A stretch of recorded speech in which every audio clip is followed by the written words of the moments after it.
This is going by so fast, we're almost to the end of the night. Before we get to our finale, I just wanted to make some acknowledgements. First of all, to our wonderful musicians, Brent VanDusen on drums, Tim Janz on flute, Elisa Serano-Janz on the violin. Beautiful.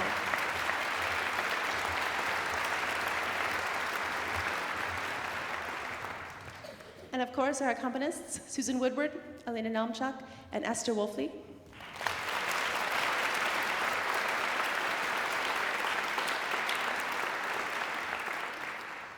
The evening's been recorded by a longtime friend of the choir, Mark Ellisted.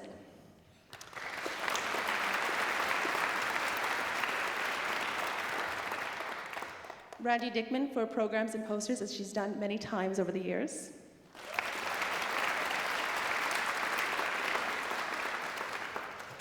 And finally, to the wonderful committee that has put this wonderful reunion weekend together, Margot Aftergood, Deb Giebert, Alex Giebert, Christine Woodward, Rachael Mollison-Read, Joan McLean, and Linda White.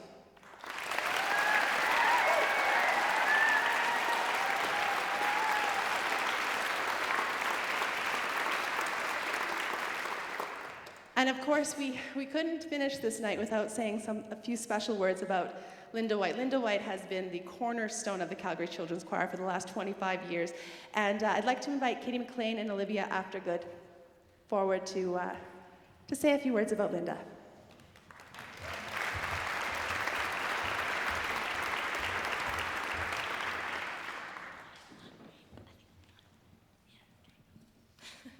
As most of you know, Linda White has been part of this choir for a long time. Since the very beginning, in fact. Really? She doesn't look a day over 25. She must have been doing this since birth. In my time with this choir, I've learned that Miss White is the true choir mom. She always has an arsenal of kilt pins, socks, ties, and she is always there when we need help with anything. In fact, she fixed my uniform for me tonight. She always looks out for us, planning new adventures for us all the time, like all the amazing tours we've been on. She knows that wherever past or present choir members are, they have the potential to do great things, and she'll be cheering us on all the way. You will always find Miss White with a smile as you walk into choir. Miss White does a lot of work behind the scenes, and we want you to know, Miss White, that we truly appreciate everything you do for us. Choir wouldn't be the same at all without you.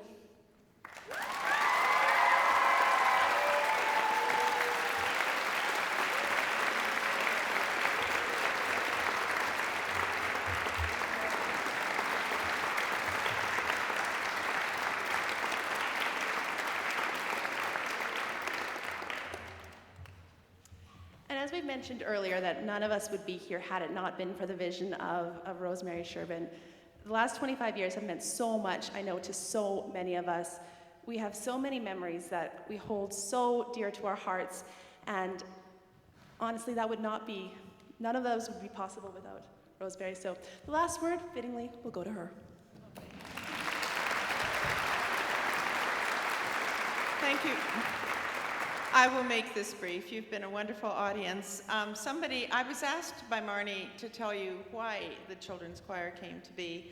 I was asked to set up a music program at Rosedale School by my longtime mentor, and I hope she's still here. Noreen, are you still here?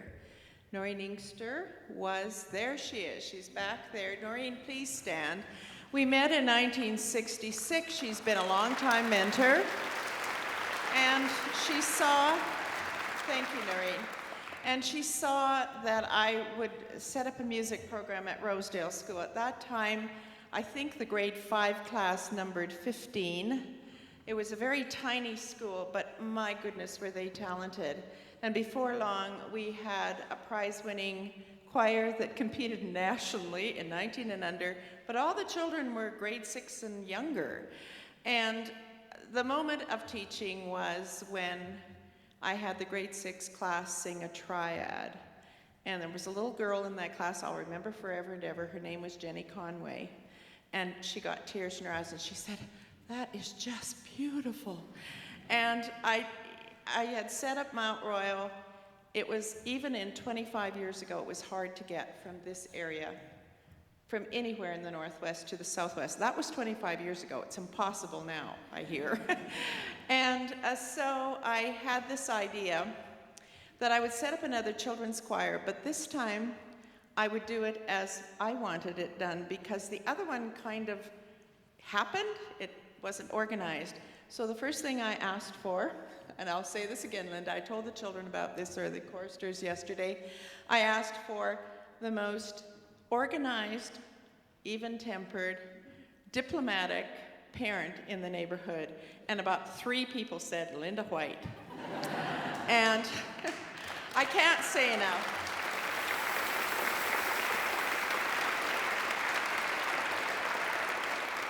And this way, I had a business manager, which I always wanted.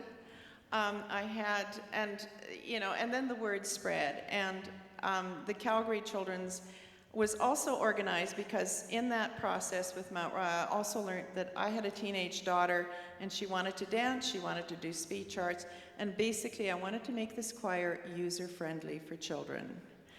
That's why Singing for the Joy of It. I no longer do choirs. I've been there, done that, got the postcard, but I sing, and I continue to sing, even at my old age.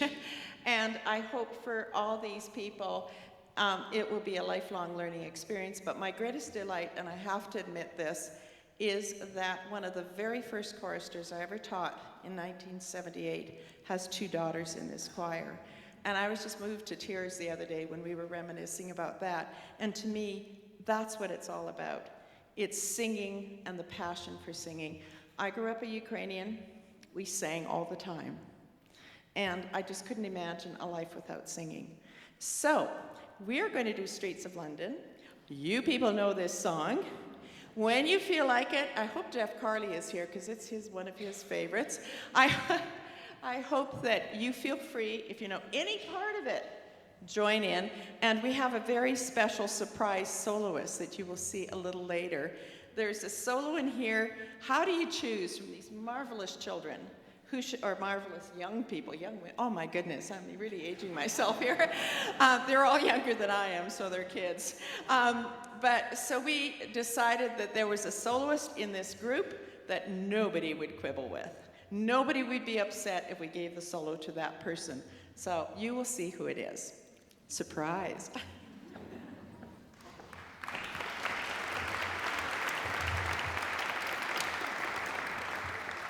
And just before we begin, I would just have 2 quick announcements. The main announcement is just to make sure that you all join us for some cake afterwards.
forth into the world and eat cake, please.